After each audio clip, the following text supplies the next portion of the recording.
Hello students. In this class we will discuss about human ear, different parts, their location, function and functions of human ear.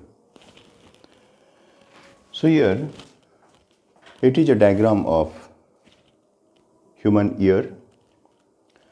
Human ear has two functions and these two functions are number one,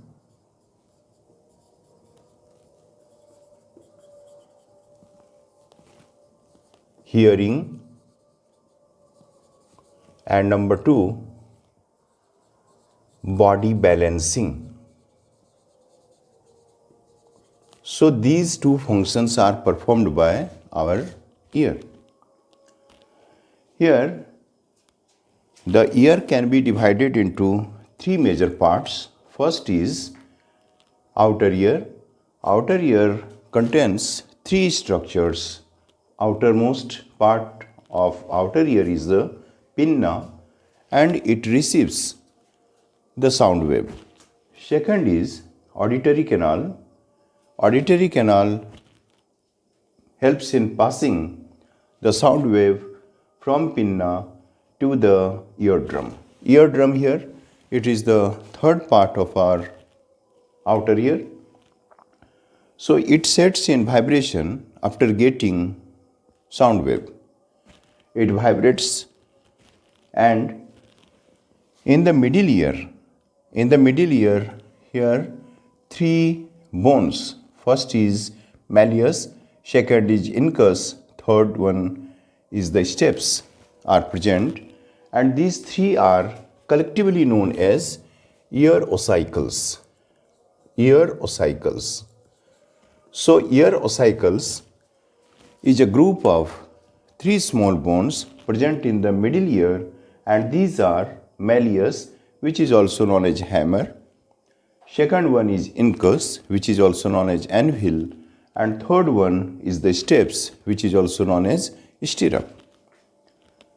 All these three bones, which are also known as ear ossicles collectively, they help in magnification of the vibration. Location of eardrum, it is located in the outer ear and it sets in vibration after getting sound wave. It is a membranous structure. The malleus or the hammer is attached with eardrum and it gets vibration because it connects eardrum to the second bone of ear ossicle, which is known as incus or anvil. Incus or anvil is located between malleus and the steps in the middle ear, and it connects malleus to the steps.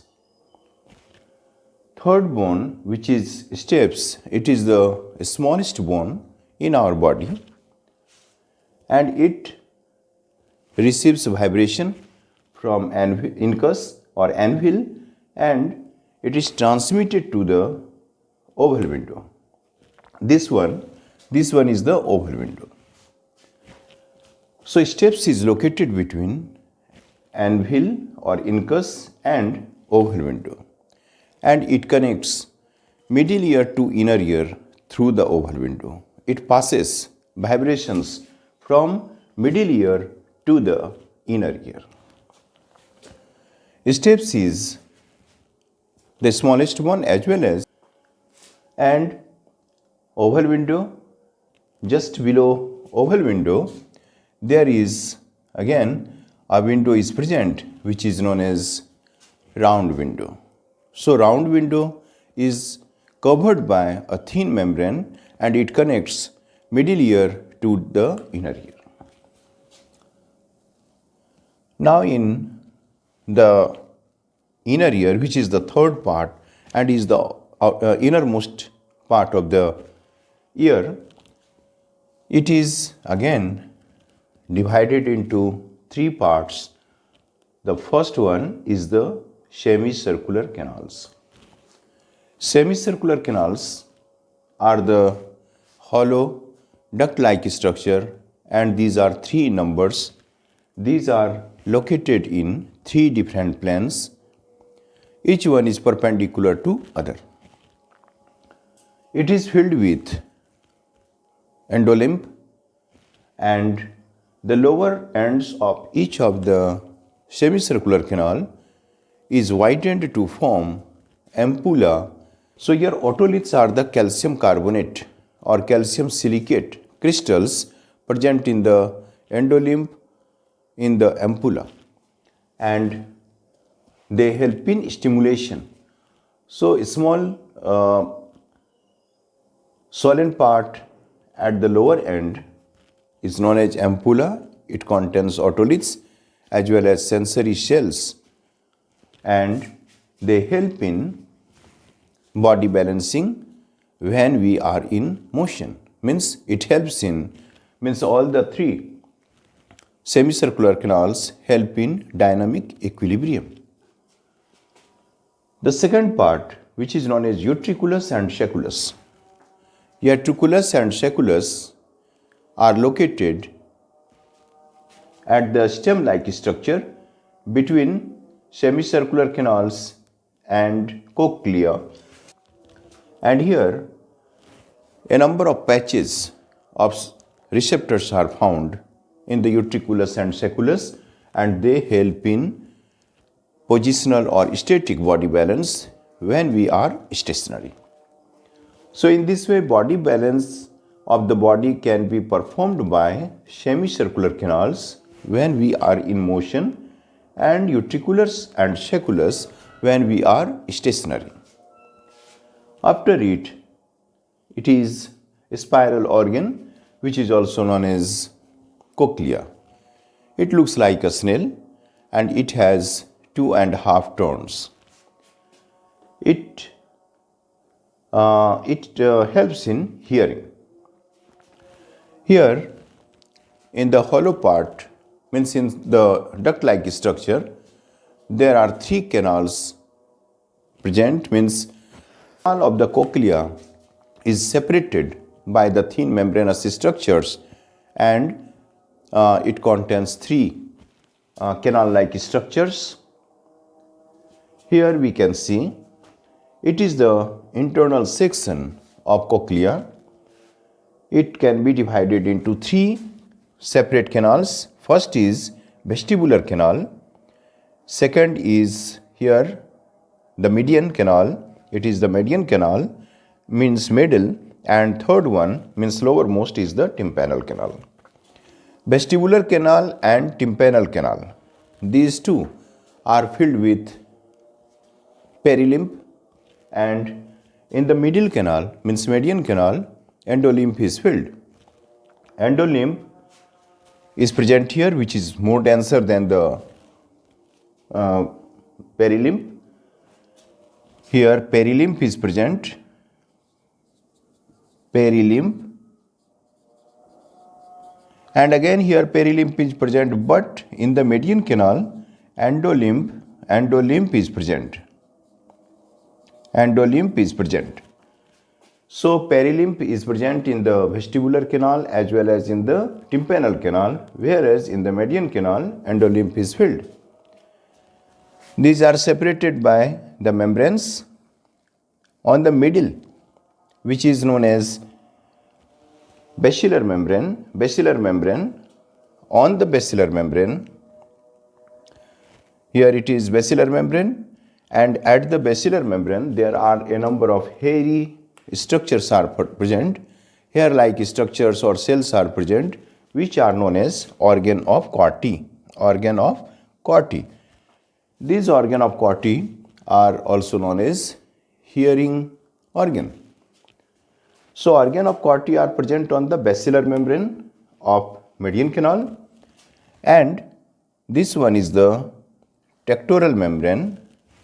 Tectoral membrane has a number of sensory cell fibers, sensory nerve fibers, and when shaking of endolymph taking place, then these hairy projections are also shaken, and as a result, they rub on the lower portion of the tectoral membrane, and in this way sensation takes place, stimulation takes place, and these impulses are received by the sense organs, here organ of Corti, and the impulse is transmitted through the auditory nerve fiber to the auditory canal. And finally, it reaches to the brain in the hearing zone. Here, interpretation takes place. Here, analysis takes place, and we can hear, as well as we can maintain our body balance. Here we can see these are the two nerves. First one, which is known as vestibular nerve, it is originated from the lower end of the semicircular canals as well as utriculus and sacculus. It is known as vestibular nerve. And the second nerve, it is originated from the cochlea, known as cochlear nerve. And these two, vestibular and cochlear nerves, are mingled together, met together to form auditory nerve. And this single auditory nerve carries impulses for body balancing as well as hearing to the brain.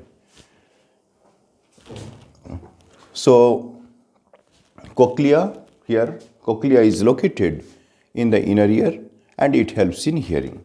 Semicircular canals are located in the inner ear and they help in dynamic equilibrium. Sacculus and utriculus are located in the stem-like structure between semicircular canals and cochlea in the inner ear and helps in body balancing when we are stationary. So in this way, these are the different parts of our ear and their location and function we have discussed already. So in this way, how can we hear? At first, sound wave comes and it is received by pinna. Then it transmits the sound wave to the eardrum. Eardrum vibrates and vibration can take place freely because this is the Eustachian tube, and Eustachian tube maintains even air pressure on either sides of the eardrum. Here it is auditory canal and this one is the Eustachian tube. In the both air is present, they maintain air pressure so that the eardrum can vibrate freely. When it vibrates, then this vibration reaches to the malleus because malleus is connected with the eardrum. And again, malleus transmits this vibration to the incus and finally to the steps. And in this way, steps help in magnifying the vibration. Now, through the oval window, because it has a membrane, these vibrations are transmitted to the inner ear. And again, oval window also connects middle ear to the inner ear. And in the semicircular canal, dynamic equilibrium can be maintained of the body, and in the cochlea, organ of Corti are present, which are also known as spiral organs, and this spiral organ helps in hearing. The impulses from the semicircular canal and the utriculus and sacculus are carried by the vestibular nerve to the auditory nerve, and again from cochlear nerve, the impulses from cochlea is carried to the auditory nerve. Now the auditory nerve carries the impulses or messages about the body balance as well as hearing to the brain, and we can maintain our body, as well as we can hear different types of sound. So organocoti are located on the basilar membrane in the median canal of cochlea, and they help in hearing.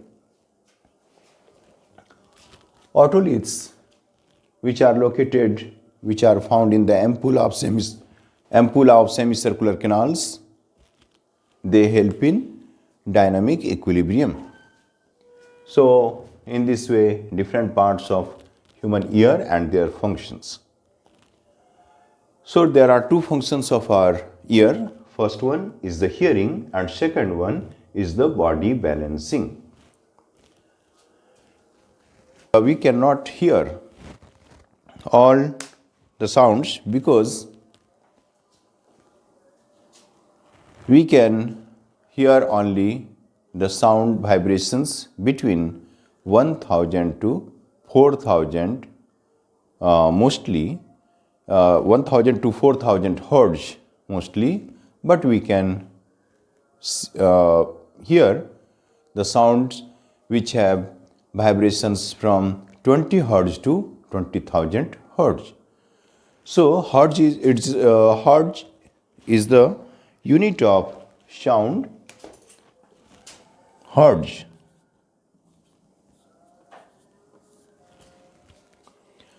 So it is represented as Hz. So we can hear the sounds from 20 hertz to 20,000 hertz, but most keenly from 1000 hertz to 4000 hertz. So in this way, we can hear most of the sounds, and they contain different vibrations group, but there are different patches of sensory cells present on the wall of or on the inner lining of cochlea, and the different groups of the sound on the basis of their vibrations, which is also known as pitch. So different pitched sounds are sensed by different parts of the cochlea, not from the single one. And in this way, we can hear different sounds. Now there are a number of ear defects.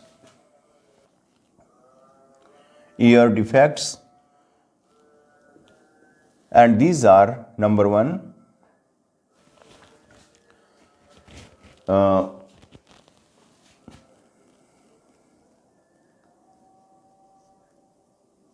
deafness.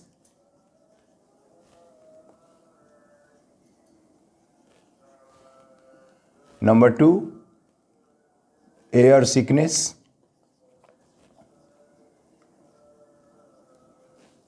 Number three, car sickness. Number four, seasickness. So these are the common defects of our ears: deafness. Second one is air sickness. Third is car sickness. Fourth is seasickness. Air sickness, car sickness, and seasickness are associated with body balancing, and deafness is caused due to subabnormality in the eardrum or rupturance of the eardrum, as well as sometimes due to some problems in the auditory nerve. So in this way, these are common ear defects.